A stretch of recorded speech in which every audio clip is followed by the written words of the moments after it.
ஆண்டவரும் அருமை இரட்சகருமாகிய இயேசு கிறிஸ்துவின் பரிசுத்தமுள்ள நாமத்தில் உங்களை வாழ்த்துகிறேன். இந்த உபவாசத்தின் 4ஆம் நாளிலே நாம் கூடியிருக்கிறோம். தேவனுக்கு மகிமை உண்டாவதாக. அப்போஸ்தலர் நடபடிகளின் புஸ்தகம் 10ஆம் அதிகாரம் 1ஆம் வசனம் 2ஆம் வசனம். இத்தாலியா பட்டாளம் என்னப்பட்ட பட்டாளத்திலே 100க்கு அதிபதியாகிய கொர்நேலியு என்னும் பெயர் கொண்ட ஒரு மனுஷன் செசரியா பட்டணத்திலே இருந்தான். அவன் தேவ பக்தி உள்ளவனும் தன் வீட்டார் அனைவரோடும் தேவனுக்கு பயந்தவனுமாயிருந்து ஜனங்களுக்கு மிகுந்த தர்மங்களை செய்து எப்பொழுதும் தேவனை நோக்கி ஜெபம் பண்ணி கொண்டிருந்தான். இன்றைக்கு இந்த 3ஆம் தேதி உபவாசத்தின் 4ஆம் நாள் கொர்நேலியுனிடத்தில் காணப்பட்ட 4வது சுபாவத்தை தியானிக்க போகிறோம். கொர்நேலியுக்குள் இருந்த முதல் சுபாவம், அவன் தேவ பக்தி உள்ளவன். 2வது, தேவனுக்கு வீட்டார் அனைவரோடும் கூட தேவனுக்கு பயந்தவன். 3வது, ஜனங்களுக்கு மிகுந்த தர்மங்களை செய்தவன். நேற்றைய தினத்திலே தியானித்தோம். 4வது, எப்பொழுதும் தேவனை நோக்கி ஜெபம் பண்ணி கொண்டிருந்தான். அல்லேலூயா. ஆனா அப்போஸ்தலர் 9ல இந்த தொர்கால் என்று சொல்லப்பட்ட தபித்தாள், அவ மரித்த போது மேல் வீட்டு அறையில கொண்டு போய் வச்சுட்டு எல்லாரும் பேதுருவை கூப்பிடுறாங்க. பக்கத்தில் இருந்த பேதுருவை கூப்பிடுறாங்க. ஒண்ணு செய்தார் பேதுரு. என்ன தெரியுமா? முழங்கால் போட்டு ஜெபிக்காத ஆட்கள் எல்லாம் வச்சுக்கிட்டு நம்ம உயிரோடு எழுப்ப முடியாதுன்ட்டு முதல்ல எல்லாத்தையும் வெளியே விரட்டினார். யாரும் இங்க நிக்க கூடாது, எல்லாம் வெளியே போனார். பேதுரு மாத்திரம் என்ன பண்ணார்? முழங்கால்ல நின்று கண்ணீரோடு ஜெபிக்க ஆரம்பித்தார். உயிரோடு என்ன செய்யப்பட்டா? உங்க முழங்காலுக்கு எவ்வளவு வல்லமைன்னு உங்களுக்கு தெரியல. இயேசுவின் நாமத்தினாலே வானோர் பூதலத்தோர் பூமியின் கீழானோர் யாவருடைய நீங்க பெரியவங்க எல்லாம் மேக்சிமம் இப்படி நம்ம முழங்கால் போடாம இருக்கிறத பார்த்து வாலிப பசங்களும் வாலிப பெண் பிள்ளைகளும் இப்ப என்ன பண்ணிருச்சுங்கன்னா, இப்படிதான் ஜெபிக்கணும் போல. சில பேர் செவுத்த நல்ல தூண், அருமையான தூண், கான்ட்ராக்ட் எடுத்தது மாதிரி அதுல சாஞ்சுக்கிறது. அப்படியே செவுத்துல அங்கனைக்காங்க அந்த செவுத்துல உட்கார்ற கேஸ் எல்லாம் நிறைய இருக்கு. அங்கனைக்காங்க செவுத்துல இந்த சேர் இருக்கு, சேர்ல வந்து உட்கார வேண்டியதானே. நான் இதெல்லாம் தப்பா நினைக்காதீங்க. ஒரு ஸ்லக்கினஸ், பிசாசை வரவழைக்கிற இடமா ஜெப நேரம் இருக்கக்கூடாது. பிசாசை எதிர்த்து நிக்கிற நேரம் ஜெப நேரம். நான் சொல்றது வெள்ளங்குன்னு நினைக்கிறேன். நாங்கெல்லாம் அப்படிதான் வளர்ந்தோம், அப்படிதான் ஜெபத்துல இருந்தோம், அப்படிதான் எங்க தனி ஜெபத்திலையும் அங்கலாய்ப்போட இருக்கிறோம். கொஞ்சம் அந்த சரீரத்துக்கு உணக்க கொடுத்தீங்கன்னா அது நாசமா போயிடும். இந்த சரீரத்தை ஒடுக்கியே ஆகணும். பவுல் சொல்வார், மற்றவர்களுக்கு பிரசங்கம் பண்ணுகிற நான் தானே ஆகாதவனாய் போகாதபடி சரீரத்தை அடக்கி கீழ்ப்படுத்துகிறேன்கிற. அல்லேலூயா. சரீரம் பொல்லாததுங்க. சரீரம் ஆவிக்குரிய மேன்மையை வாங்க விடாம பண்ணிரும். அதனாலதான் பவுலுடைய நிருபங்கள் அடிக்கடி சொல்வான், உங்கள் சரீரத்தினாலும் ஆவியினாலும் தேவனை என்ன பண்ணுங்க? உங்க சரீரம் தேவனை மகிமைப்படுத்தணும். என்ன மகிமை? முழங்கால் போடுறது ஒரு மகிமை, 2 கைகளை உயர்த்துறது ஒரு மகிமை, வாயை திறந்து பாடுறது ஒரு மகிமை, தேவ சமூகத்துல நல்லா துதிக்கிறது ஒரு மகிமை. உங்க சரீரம் கர்த்தரை மகிமைப்படுத்தணும். அல்லேலூயா. இன்றைக்கு நம்ம எப்பொழுதும் ஜெபம் பண்ணி கொண்டிருந்தான். இது சாத்தியமா? சாத்தியமா அப்படிங்கிறத விட சத்தியமே. எப்பொழுதும் ஜெபிக்கலாம், எப்பொழுதும் ஜெபிக்க முடியும்.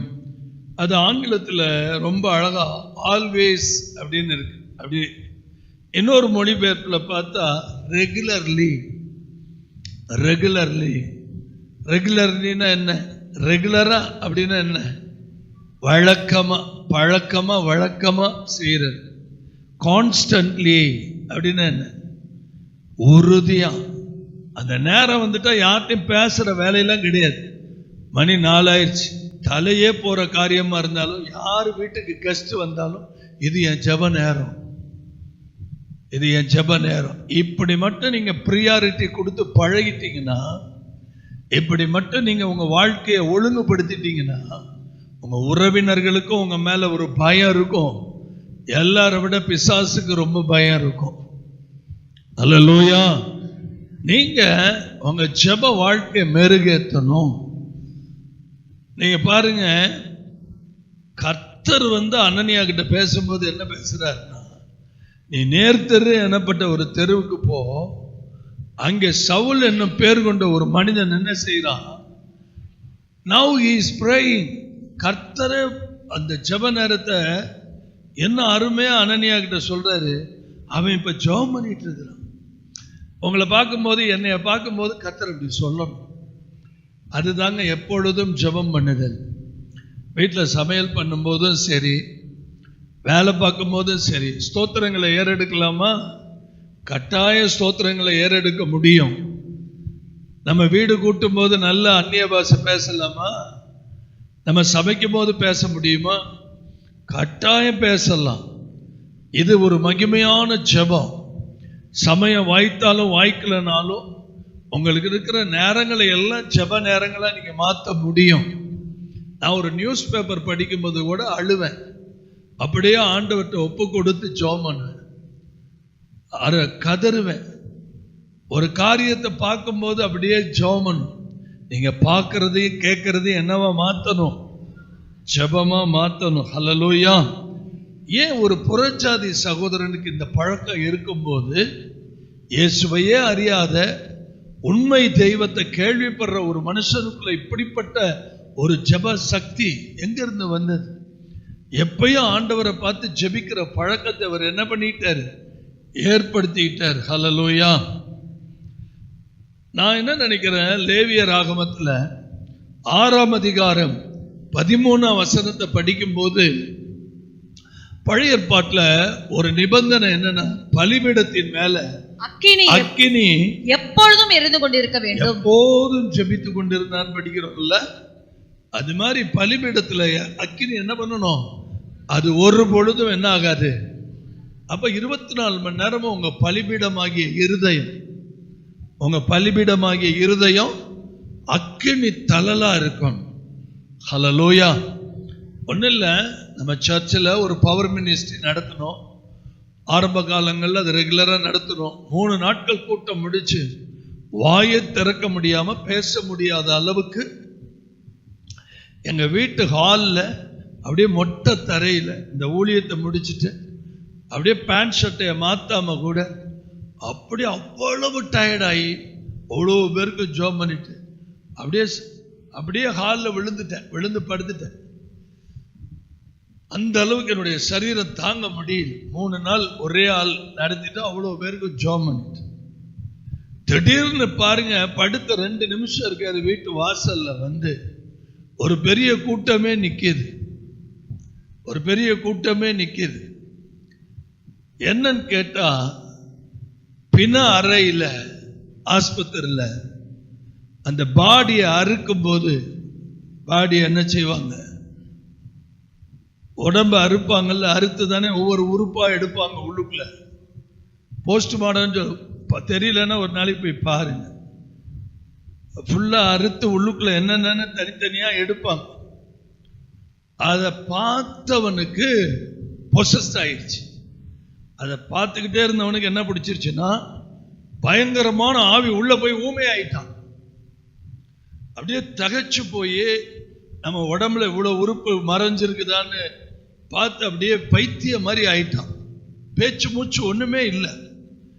இவங்க அங்கிருந்து ஆஸ்பத்திரியில இருந்து நேரம் அவனை தூக்கிக்கிட்டு வீட்டுக்கு வந்துட்டாங்க. வீட்டுக்கு வந்தா என் நிலைமை அதை விட பரிதாபம்.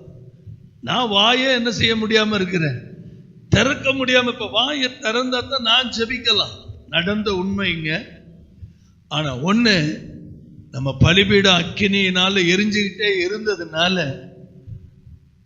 சைகையிலேயே அவனை தூக்கிட்டு வாங்கன்னு அப்படி கை காமிச்சு அவனை தூக்குனாங்க. கையை காமிச்சு அவ்வளவு அப்படின்னு வாய் திறக்கப்பட்டுச்சு. சிஸ்டரை கேளுங்க, நடந்த உண்மை எங்க வீட்டு வாசல் அப்படியே தூக்கிட்டு போயிட்டானு. உடனே நடந்து போயிட்டான். நம்முடைய பலிபீடம் எரிஞ்சுக்கிட்டே இருக்கும். நம்முடைய பலிபீடத்துல எப்பயும் ஒரு அக்கினி எரியணும். அதற்கு தான் கர்த்தர் இந்த அக்கினி பாஷைய, அந்நிய பாஷைய நமக்கு கொடுத்திருக்கிற. நீங்க அதை சாதாரணமா பேசிக்கிட்டே இருக்கலாம். அதை பேசும்போது வெளிப்பாடுகள் வரும், கிருபை வரும், ஜெப குறிப்புகள் வரும். ஆண்டவர் உங்களோட முகமுகமா என்ன பண்ணிக்கிட்டே இருப்பார்.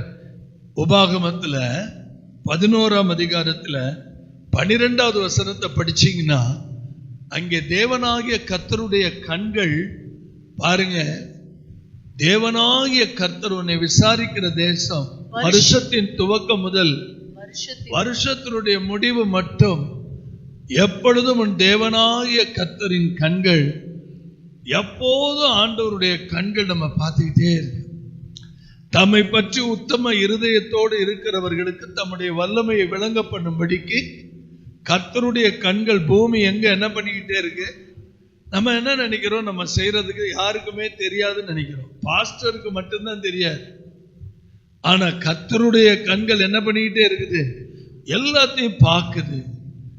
இந்த காரியத்தில் நீர் எப்படி இருந்தீர், மதீனமா இருந்தீர்னு கர்த்தர் சொல்ல. நல்ல கவனிங்க.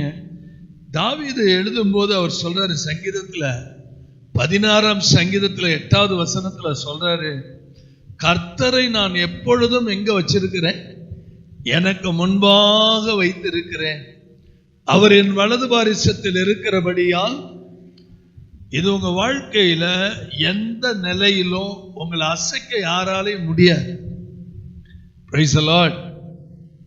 கொர்நேலியு எப்போதும் செபிக்கிற ஒரு மனிதனா இருந்ததுனால, கர்த்தரையே கண்ணு முன்னாடி வச்சிருந்ததுனால ஒருத்தராலையும் கொர்நேலியுவை என்ன பண்ண முடியல, அசைக்க முடியல. உண்மையான கடவுள் அவருக்கு தெரிஞ்ச உடனே அவருடைய வாழ்க்கை அலங்கரிக்கப்பட்டது. கண்ணீரோடு நான் சொல்றேன், உங்க கண்களுக்கு முன்னாடி யாரை வைங்க, கர்த்தரையே வைங்க. சிறை கதவுகளுக்குள்ள 27 ஆண்டுகள் வாழ்ந்த ஒரு அருமையான மனிதர். அவரை கொடூரமாய் தாக்கினார்கள், கொடுமையாய் வேலை வாங்கினார்கள், சித்திரவதை பண்ணினார்கள். அவரை எவ்வளவு சித்திரவதை பண்ண முடியுமோ சித்திரவதை பண்ணாங்க. அவர் அதிகமாய் கொடூரமாய் தாக்கி வேலை செய்ய வச்சாங்க. ஒரு நாள் அவருக்கு விடுதலை. அப்படி விடுதலை பண்ணும்போது ஒருத்தர் அவரை கூட்டிக்கிட்டே வர்றார். வெளியில நிக்கிறவங்க எல்லாம் நியூஸ் சேனல்ல அவரை பேட்டி எடுக்கிறாங்க. என்ன பேட்டி எடுக்கிறாங்க அப்படின்னு கேட்டா, உங்க உள்ள ரொம்ப சித்திரவதை பண்ணினாங்களா, உங்களை கூட்டிட்டு வந்திருக்கிறாரே அவர் எப்படிப்பட்டவர் அப்படின்னு கேட்கிறாங்க. அதுக்கு அவர் சொல்றாரு, உள்ளுக்குள்ள என்னை அடிச்சு சித்திரவதை பண்ணின எல்லாரையும் விட இவர் தான் ரொம்ப கொடூரமான ஒரு மனிதர். நான் உள்ளுக்குள்ள நடந்ததெல்லாம் உங்கள்கிட்ட விவரிச்சு எல்லாத்தையும் சொல்லிட்டு இருந்தேன்னா, நான் வெளியில ரிலீஸ் ஆகி வர்ற வாழ்க்கை சிறை வாழ்க்கையா இருக்கும். நான் உள்ளுக்குள்ள இருந்து வெளியில வர ஆரம்பிச்ச உடனேயே எல்லாத்தையுமே நான் அங்க என்ன பண்ணிட்டேன், அடக்கம் பண்ணிட்டு வந்துட்டேன். அல்லேலூயா. என்னன்னு புரியுதா உங்களுக்கு? ஜெப அறைக்குள்ள பிரவேசிக்கும் போது கர்த்தரை கண்ணு முன்னாடி கொண்டு வரணும். அந்த அனுபவம் நமக்கு வரணும். அந்த அனுபவம், ஆனா அந்த அனுபவமே நமக்கு வராது. என்ன வரும்னா, போய் முட்டிக்கால் போட்ட உடனே எனக்கு அதை தாங்க ஆண்டவரே, இதை தாங்க ஆண்டவரே, என் பிள்ளைக்கு படிப்பு அதை கொடுங்க ஆண்டவரே, இதை பண்ணுங்க ஆண்டவரே. அதுக்கு தான் நாளாகமத்துல ரொம்ப அழகா இருக்கு. 2 நாளாகமம் 7:14, என் நாமம் தரிக்கப்பட்ட என் ஜனங்கள். முதல்ல ரூமுக்குள்ள போன உடனே நம்மை தாழ்த்தணும், தங்களை தாழ்த்தி. 2வது ஜெபம் பண்ணி ஆரம்பிக்கும் போது முகத்தை தேடணும், ஆண்டவருடைய முகத்தை தேடணும். போய் உட்கார்ந்து முழங்கால் போட்ட உடனே சொல்லணும், ஆண்டவரே என் முகத்தை தேடுங்கள் என்று சொன்னீரே கர்த்தாவே, உம்முடைய முகத்தையே நாங்கள் என்ன செய்கிறோம், தேடுகிறோம் அப்படின்னு சொல்லணும். உங்க முகத்தை காண்பீங்க ஆண்டவரே, என் முகத்தை தேடி. அடுத்தது தங்கள் பொல்லாத வழிகளை விட்டு திரும்பினால் அறிக்கை பண்ணணும் ஆண்டவர்கிட்ட. முதல்ல நம்ம வழிகளை சரிப்படுத்தணும். போய் முட்டிக்கால் போட்டு ஜெபம் பண்ண ஆரம்பிச்ச உடனே அதை கொடுங்க இதை கொடுங்க, இன்னும் பாருங்க இதைத்தாங்க அதைத்தாங்க, இந்த ஜெபம் ரொம்ப அருவருப்பான ஜெபம். நீங்க வேண்டிக் கொள்ளுவதற்கு முன்பாகவே உங்களுக்கு இன்ன தேவை என்று கர்த்தர் அறிந்திருக்கிறார். நீங்க சபைக்கு வந்து 20 வருஷம் ஆகி 25 வருஷம் ஆகி இன்னும் போய் உட்காந்துக்கிட்டு அதை கொடுங்க இதை கொடுங்கன்னு சொல்லி ஜெபிச்சிங்கன்னா அதை விட வேதனை ஒண்ணுமே இல்லை. உங்களுக்கு என்ன தேவைங்கிறது கர்த்தருக்கு தெரியாதா? உங்களுக்கு என்ன விருப்பங்கிறது கர்த்தருக்கு தெரியாதா? நல்லாவே தெரியும். ஆனால் நீங்க செய்ய வேண்டியது என்ன? நீங்க தேவைகளை சொல்லி ஜெபிக்க ஆரம்பிச்சீங்கன்னா கடமுடன்னு உங்க வீட்டு காரியங்களை சொல்லிட்டு 5 நிமிஷத்துல வெளியில என்ன பண்ணிடுவீங்க? எந்திரிச்சு வந்துருவீங்க. ஆனால் we seek only the presence of God. அவங்க முகத்தை பார்க்கணும்னு சொன்னீங்கன்னாவே கர்த்தருடைய வல்லமை இறங்கும். அந்த வல்லமையை விட்டு நம்மளால வெளியில என்ன பண்ணவே முடியாது, வரவே முடியாது. நாம என்ன பண்ண ஆரம்பிக்கும்? ஸ்தோத்திரம் பண்ண ஆரம்பிக்கும். இருதயம் என்ன பண்ண ஆரம்பிக்கும்? கர்த்தரை துள்ளி குதிச்சு பாட ஆரம்பிக்கும். அப்படி பாடிக்கிட்டு ஸ்தோத்திரம் பண்ணிக்கிட்டு கர்த்தருடைய இருதயத்தின் பாரம் இப்ப நமக்குள்ள வைக்கப்படும். ஆட்டோமேட்டிக்கா என்ன பண்ணுவோம்? நம்ம மறந்துடுவோம். தேச கண்ணு முன்னாடி வரும், உலகம் கண்ணு முன்னாடி வரும். ஆமென். இஸ்ரேல் தேசத்தை நினைப்போம், அமெரிக்காவை நினைப்போம், அதே போல ரஷ்யாவை நினைப்போம், அதே போல உக்ரைனை நினைப்போம். நமக்கு தேசத்துல சமாதான கேடுகளை உண்டு பண்ணுகிறத நினைப்போம். ஆண்டவர் சொல்றாரு, அவர்கிட்ட போய் நின்னோம்னா நம்ம வீட்டே மறந்துடுவோம். அப்பதாங்க உங்களுக்கு மணிக்கணக்கா ஜெபிக்கிறதுக்கான இருதய பாரம் உள்ள வரும். அல்லேலூயா. சத்தமா ஒரு அல்லேலூயா சொல்லுவோமா? வேதத்துல சங்கீதம் 71 சங்கீதம் 6வது வசனத்தை பாருங்க. கர்ப்பத்தில் உற்பவித்தது முதல் உம்மால் ஆதரிக்கப்பட்டேன். என் தாயின் வயிற்றிலிருந்து என்னை எடுத்தவர் நீரே. உம்மையே நான் எப்பொழுதும் துதிப்பேன். எப்பொழுதும் கொர்நேலியு ஜெபம் பண்ணிட்டு இருந்தார்னா நல்ல ஸ்தோத்திரங்களை ஏறெடுத்தார். ஆமென் சொல்லுங்க. நீங்க நல்ல வீட்டுல இருக்கும் போது, தண்ணி எடுக்கும் போது, தண்ணி கூட தூக்கும் போது, கூட்டும் போது, விளக்குமாறு எடுத்து கூட்டும் போது, வீட்டுல நடக்கும் போது ஸ்தோத்திரம் ஆண்டவர். நீங்க மட்டும் அப்படி ஒரு நாளைக்கு இப்படி ஸ்தோத்திரம் பண்ணி பாருங்களேன். உங்க உதடுகளே ஒரு பலன் அடையும், உங்க இருதயம் ஒரு பலன் அடையும். ஸ்தோத்திர பலியிடுகிறவன் யாரை மகிமைப்படுத்துகிறானா? ஆண்டவரை மகிமைப்படுத்துறீங்க. ஸ்தோத்திர கர்த்தாவே. இட்லி சுடும்போது கூட உளுந்து ஒழுங்கா போட்டிருக்க மாட்டீங்க, மாவை ஒழுங்கா அரைச்சிருக்க மாட்டீங்க.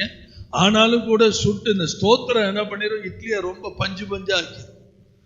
அநேகருடைய ஸ்தோத்திரத்தினால கிருபை பெருகும்னு இருக்குல்ல, அந்த ஒழுங்கு இல்லாத இட்லி கூட ஒழுங்காயிருமா? சத்தம் போட்டு ஒரு ஆமென் சொல்லுங்க. இதெல்லாம் சாத்தியமா வருது? சத்தியமே. ஆமென். இன்னும் வேதத்துல 71 சங்கீதம் 14 வசனத்தை பாருங்க. நானோ எப்பொழுதும் நம்பிக்கொண்டிருந்து நம்பிக்கை கொண்டிருந்து என்மேலும் உம்மை துதிப்பேன். அப்ப ஸ்தோத்திரம் பண்ணும்போது, எப்போதும் ஸ்தோத்திரம் பண்ணும்போது அடுத்தது நமக்குள்ள எப்போதும் என்ன பிறக்குது? ஜெபத்துக்குள்ள நம்பிக்கை பிறக்குதுங்க. பக்கத்துல கை கொடுத்து சொல்லுங்க, நம்ம ஜெபத்தை ஆண்டவர் கேட்கிறாருங்கிற நம்பிக்கை நமக்குள்ள வருதுங்க. அல்லேலூயா. சத்தமா ஆமென்.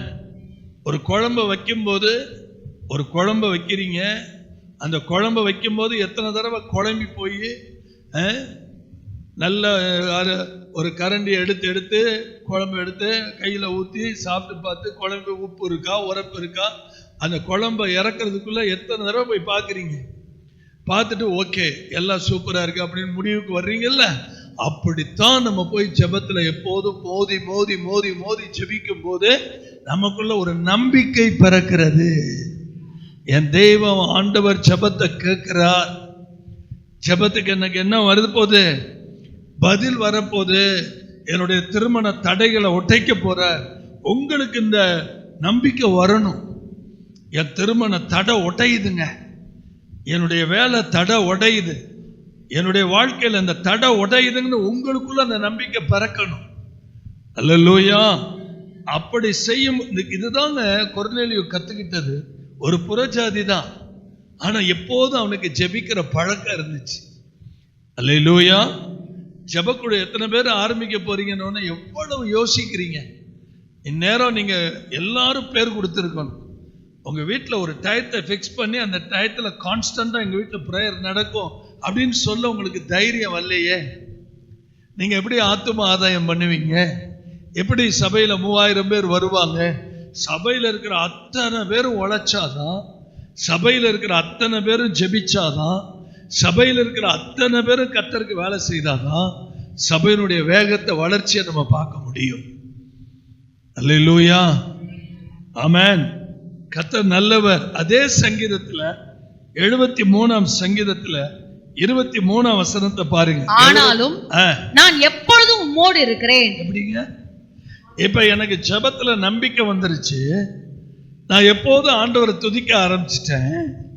ஆட்டோமேட்டிக்கா இப்ப நான் எனக்குள்ள என்ன தெரியுமா, ஒரு ஸ்ட்ராங் ஹோல்டு என்ன தெரியுமா, இந்த ஜெபத்துல வளர வளர வளர வளர நான் யாரோட தான் இருக்கிறேன். யாராவது உங்களை பார்த்து மிரட்டும் போது, என்னம்மா ராத்திரி தனியா போற, இருட்டுக்குள்ள போற, எப்படிமா போவ அப்படின்னு கேட்டா, அவங்க ஜெபித்து ஜெபித்து ஜெபித்து வளர்ந்ததுனால அடுத்த பதில் என்ன தெரியுமா சொல்றாங்க, நான் எங்க பிரதர் தனியா போறேன், என் கூட கர்த்தர் வர்றாரு பிரதர். சொல்றமா இல்லையா? எப்போதும் உம்மோடு என் வலது கையை பிடித்து தாங்குகிறீர். ஃபாதர் இந்த வரியை வச்சு அருமையா பாடியிருக்கார். எப்போதும் நான் உம்மோடு இருக்கின்றேன், அப்பா நீர் வலக்கரம் பிடித்து தாங்குகிறீர். எப்போதும் நான் உம்மோடு இருக்கின்றேன், அப்பா என் வலக்கரம் பிடித்து தாங்குகிறீர். நன்றி ஐயா நல்லவரே. வந்துருச்சா? இப்ப இந்த வசனத்தை படிக்கும்போது இந்த பாட்டு வந்துருச்சுன்னு வைங்க, இன்னும் வல்லமை கூடும். ஆமென். இது என்ன பாட்டு? விண்ணிலும் மண்ணிலும் உம்மை தவிர, பரலோகத்தில் உம்மை தவிர எனக்கு. ஃபாதர் எழுதின அந்த தமிழ், சுத்த தமிழ் வந்து கத்தோலிக்க மொழிபெயர்ப்புல உள்ளது. விண்ணிலும் மண்ணிலும் உம்மை தவிர எனக்கு யார் உண்டு. கர்த்தருக்கு ஸ்தோத்திரம். 84ஆம் சங்கீதம் 4ஆம் வசனத்தை பாருங்க. 84ஆம் சங்கீதம் 4ஆம் வசனம். உம்முடைய வீட்டில் வாசமாய் இருக்கிறவர்கள் பாக்கியவான்கள். எந்த வீட்டில் வாசமாய் இருக்கிறவர்கள்? இந்த வீட்டில் வாசமாய் இருக்கிறவர்களும் பாக்கியவான்கள், பாசமாய் இருக்கிறவர்களும் பாக்கியவான்கள். பக்கத்துல கை கொடுத்து சொல்லுங்க, நீங்க வாசமா இருந்தாலும் பாக்கியவான்கள், பாசமா இருந்தாலும் பாக்கியவான்கள். அவர்கள் எப்பொழுதும் உண்மை என்ன பண்ணிக்கிட்டே இருப்பாங்க? ஆராதனை நேரத்துல சும்மா இருக்க மாட்டாங்க. அவங்க உதடுகளும் என்ன ஆகும்?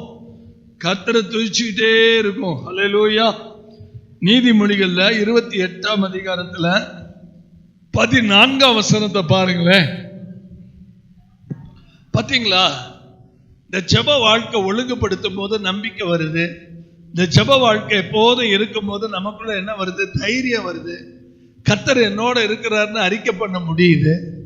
இந்த ஜெபம் எப்போதும் நமக்கு இருக்கும்போது என்ன நடக்குதுன்னா, கர்த்தருக்கு பயப்படுற பயம் நமக்குள்ள இருக்குது. ஹல்லேலூயா. இருதயத்தை கடினப்படுத்துகிறவனோ, வாங்க சிஸ்டர் ஜெபம் பண்ணுவோம் அப்படின்னா, இல்ல சிஸ்டர் எனக்கு டயர்டா இருக்கு. ஒண்ணு சொல்லவானா, எப்ப யாரு ஜெபிக்க கூப்பிட்டாலும் சத்துரு நம்மளை ஜெபிக்க விடவே மாட்டான். நான் சொல்றது கொஞ்சம் சொல்லுங்களேன். எப்ப யாராவது நம்ம சிஸ்டர் வாங்க நம்ம 2 பேரும் சேர்ந்து ஒரு 5 நிமிஷம் ஜெபிப்போம் அப்படின்னு கூப்பிட்டா சத்துரு என்ன பண்ண மாட்டான்? விடவே மாட்டான். டயர்டா இருக்கு சிஸ்டர், நீங்க ஜெபம் பண்ணுங்க அப்படின்னு சொல்லுவாங்க. ஆனா அந்த டயர்டுல ஒரு செகண்ட் ஜெயிப்போம் சிஸ்டர் அப்படின்னு அடி அவன் தலையில நச்சுன்னு அடிச்சுட்டு நீங்க ஜெபத்துக்கு கை கொடுத்து பக்கத்துல நின்னுட்டீங்கன்னா ஒரு வல்லமை இறங்கும் பாருங்க. ஜெபிக்க கூப்பிட்டவங்க சோர்ந்து போயிடுவாங்க, நீங்க ஜெபம் பண்ணிக்கிட்டே இருப்பீங்க. இதுதாங்க உண்மை. அது என்ன நடக்குன்னு கேட்டீங்கன்னா, அதுதான் அந்த டிரான்ஸ்பர்மேஷன். எப்படின்னா, ஒருத்தருக்குள்ள இருந்து ஒரு பச்சை விறகுல இருந்து எரியிற விறகுல இருந்து இன்னொரு விறகுக்கு என்ன ஆகுறது? பத்திக்கிட்டு எரிகிறது. ஹல்லேலூயா. அதுதான் எப்பொழுதும் பயந்திருக்கிறவன் தன் இருதயத்தை கடினப்படுத்துகிறவன எங்க விழுவானா? ஆகவே என்னுடைய ஆசை இதுதான், சர்ச்சு இரவும் பகலும் திறந்திருக்கணும்.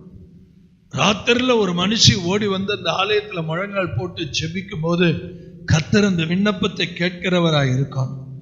ஏசாயா 60ஆம் அதிகாரம் 11ஆம் வசனத்தை பாருங்க.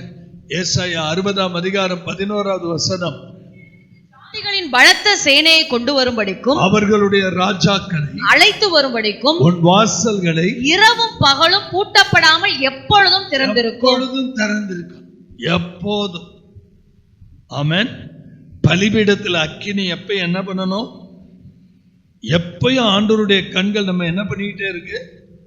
எப்பயும் நான் ஆண்டவருக்கு முன்பாக இருக்கிறேங்கிற நம்பிக்கை, எப்போதும் ஆண்டவரை நான் துதிச்சுக்கிட்டே, எப்போது கர்த்தர் என்னோட இருக்கிறாருங்கிற தைரியம், எப்பயும் ஆண்டவருக்கு பயந்து இருக்கிற சுபாவம், இரவும் பகலும் என்னுடைய கதவுகள் எப்படி இருக்கணும்? ஆலயத்தினுடைய கதவுகள் திறந்தே இருக்கணும். சரி, ஆண்டவர் சொல்றாரு பாருங்க ஒரு ஓமை, ரொம்ப அருமையான ஓமை. சோர்ந்து போகாமல் கொர்நேலியு மாதிரி எப்போதும் ஜெபிக்கணும்னு இயேசு சொன்னார். லூக்கா 18ஆம் அதிகாரத்துல 1வது வசனத்துல என்ன சொன்னார் பாருங்க. சோர்ந்து போகாமல், எல்லாரும் பைபிள்ல அண்டர்லைன் பண்ணுங்க, சோர்ந்து போகாமல். அந்த எப்பொழுதும்ங்கிற இடத்துக்கு முன்னாடி கொர்நேலியு போல எப்பொழுதும் என்ன பண்ணுங்க? ஜெபம் பண்ண வேண்டும் என்பதை குறித்து ஓமையை சொன்னார். ஒரு பட்டணத்திலே ஒரு நியாயாதிபதி இருந்தான். ஒரு ஜட்ஜுங்க, ஒரு நியாயாதிபதி இருந்தான். அவன் தேவனுக்கு பயப்படாதவனும். எப்படிங்க? நல்ல கிம்பளம் வாங்குற ஆளு. தேவனுக்கு பயப்படாத ஆள்னா என்னது? நீதி எல்லாம் தூக்கி எறிஞ்சிட்டு நல்ல லஞ்சம் வாங்குற ஆள்னு அர்த்தம். அவன் தேவனுக்கு பயப்படாதவனும் மனுஷரை மதியாதவனுமாய் இருந்தான். இப்படிப்பட்ட சர்ச் எல்லாம் எங்கேயாவது நீங்க பார்த்திருக்கிறீங்களா? பார்த்தது இல்லையோ? ஆகவே வேத வசனம் என்ன சொல்லுது பாருங்க. நீதிமொழிகள் புஸ்தகத்துல 28:14 எப்பொழுதும் பயந்து இருக்கிறவன். ஆனா அந்த நியாயாதிபதி தேவனையும் மதிக்க மாட்டான், கர்த்தரையும் என்ன பண்ண மாட்டான், தேவனுக்கும் பயப்பட மாட்டான், யாருக்கும் மதிக்க மாட்டான், மனுஷரையும் மதிக்க மாட்டான். ஆனால் ஆவியானவர் சொல்றாரு 18:5 இந்த விதவை என்னை எப்பொழுதும் தொந்தரவு செய்கிறபடினால், எப்பொழுதும் நான் இப்ப பேசுறேன். எப்பொழுதும் ஜெபம் பண்ணார். யாரு? கொர்நேலியு. வீட்டுல நீங்க கண்டதையும் நினைக்கிற நேரத்துல கொஞ்சம் ஸ்தோத்திரம் பண்ணி பாருங்க. அல்லேலூயா. நான் அப்படிதான் செய்வேன். பஸ்ல போகும்போது, கார்ல போகும்போது, உட்கார்ந்து இருக்கும் போது, நிற்கும் போது, நடக்கும் போது, பைக் ஓட்டும் போது நல்ல ஸ்தோத்திரம் பண்ணிட்டு, இதெல்லாம் கர்த்தர் நமக்கு கொடுக்கிற தருணங்கள். அல்லேலூயா.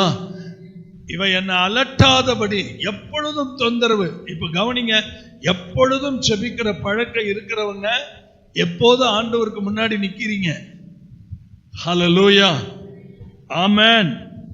சரி, எனக்கு இருக்கிற இந்த 2 நிமிஷத்துல இந்த எப்போதும் ஜெபிக்கிறதுனால உள்ள ஆசீர்வாதங்களை மட்டும் சொல்லி முடிச்சிடுறேன்.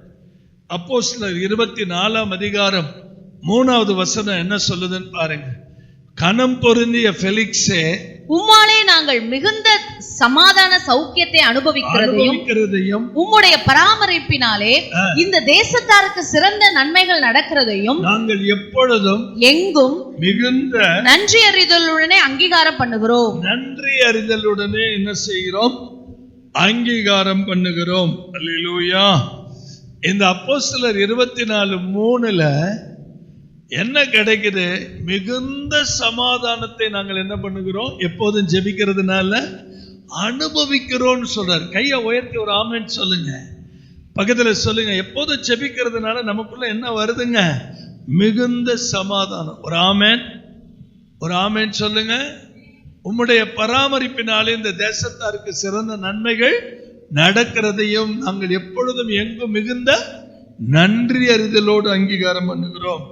அடுத்தது நமக்கு என்ன நடக்குதுன்னா, குற்றமில்லாத மனசாட்சி. நம்ம எப்பயும் ஜெபிக்கிறதுனால 24:16 பாருங்க. 24:16. இதனால் நான் தேவனுக்கும் மனுஷருக்கும் முன்பாக எப்பொழுதும் குற்றமற்ற மனசாட்சியை உடையவனாய் இருக்க பிரயாசப்படுகிறேன். நல்லா எழுதிக்கங்க. நான் எப்பயும் ஜெபிக்கிறதுனால எனக்குள்ள எப்படிப்பட்ட மனநிலை இருக்குது? ஒரு குற்றமில்லாத மனசாட்சி, எனக்கு தைரியம் இருக்குது, ஒரு குற்றமில்லாத மனசாட்சி. மூணாவது 1 கொரிந்தியர் 15:58 பாருங்க. 1 கொரிந்தியர் 15:58 பாருங்க. எனக்கு பிரியமான சகோதரரே, இராதென்று அறிந்து நீங்கள் உறுதிப்பட்டவர்களாயும் அசையாதவர்களாயும் கர்த்தருடைய கிரியையிலே எப்பொழுதும் பெருகுதலாயும் இருப்பீர்களாக. மூணாவது ஆசீர்வாதம் என்னன்னா, நான் எப்பயும் ஜெபிக்கிறதுனால எப்பயும் எனக்குள்ள கிரியைகள் பெருகிட்டே இருக்கு. கர்த்தர் என்னை கொண்டு என்னென்ன கிரியைகள்லாம் செய்யணும்னு நினைக்கிறாரோ அது எனக்குள்ள என்ன ஆகிட்டே இருக்குது. நான் சொல்றது புரியுதா? சலனமாகாதீங்க. முக்கியமான காரியத்தை சொல்லும் போது கவனிங்க. எப்போதும் நமக்குள்ள ஒரு பெருக்கம் வந்துகிட்டே இருக்கு. கர்த்தர் நம்முடைய கைகள்னால பலத்த கிரியைகள் செஞ்சுக்கிட்டே இருப்பார். அல்லேலூயா. அடுத்தது 2 கொரிந்தியர் 2:14 பாருங்க. கிறிஸ்துவுக்குள் எப்பொழுதும் எங்களை வெற்றி சிறக்க பண்ணி. போதுமா? அடுத்தது என்னன்னா, நீங்க எப்பயும் ஜெபிக்கிறதுனால எப்போதும் உங்களுக்கு என்ன கிடைக்க போகுது? வெற்றி கிடைக்க போகுது. வாயை திறந்து சொல்லுங்க. முதல்ல நான் சொன்னேன், எப்போதும் உங்களுக்கு சமாதானமா இருப்பீங்க, எப்போதும் குற்றமற்ற மனசாட்சி இருக்கும், எப்போதும் கர்த்தருடைய கிரியைகளை நீங்க என்ன பண்ணுவீங்க? பெருகுவீங்க. ஆண்டவர் எப்போதும் உங்களுக்கு என்ன தருவாரு? வெற்றி தருவார். அதே 2 கொரிந்தியர் 4:10 பாருங்க. எங்கள் சரீரத்திலே விளங்கும்படி இயேசுவின் மரணத்தை எப்பொழுதும் எங்கள் சரீரத்தில் சுமந்து திரிகிறோம். 2 கொரிந்தியர் 4:10 படி நீங்க எப்போதும் நல்ல ஜெபித்த அனுபவம்னால எப்பயும் கர்த்தருடைய ஜீவன் உங்களுக்குள்ள இருந்து வெளிப்படும். அல்லேலூயா சொல்லுங்க. அதே 2 கொரிந்தியர் 5:7 என்ன சொல்லுது பாருங்க? தைரியம். 2 கொரிந்தியர் 5:7 என்ன சொல்லுது? இந்த தேகத்தில் குடியிருக்கையில் கர்த்தரிடத்தில் குடியிராதவர்கள் என்று அறிந்தும் எப்பொழுதும் தைரியமா இருக்கிறோம். எப்போது நீங்க ஜெபிக்கிறதுனால எப்போதும் உங்களுக்குள்ள என்ன வந்திருக்குது? சொல்லுங்க. நான் எப்போதும் ஜெபிக்கிறதுனால எனக்குள்ள எப்போதும் என்ன வருது?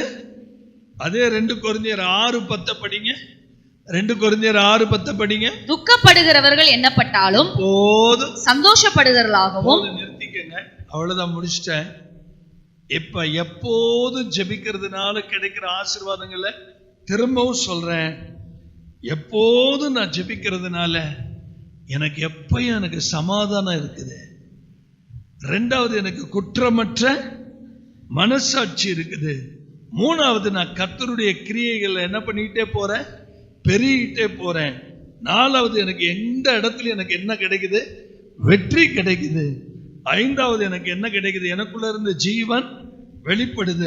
6வது எனக்குள்ள எப்ப என்ன வருது? தைரியம் இருக்குது. 7வது நிறைவான சந்தோஷம். அப்ப நீங்க ஜெபிக்காம இருக்கலாமா? இந்த 7 ஆசீர்வாதங்கள் கிடைக்கும் போது நான் சொன்னது ரொம்ப குறைவுதான். இன்னும் கணக்கற்ற ஆசீர்வாதங்கள் இருக்கு. எழுந்து நிற்போமா? ஜெபிப்போமா?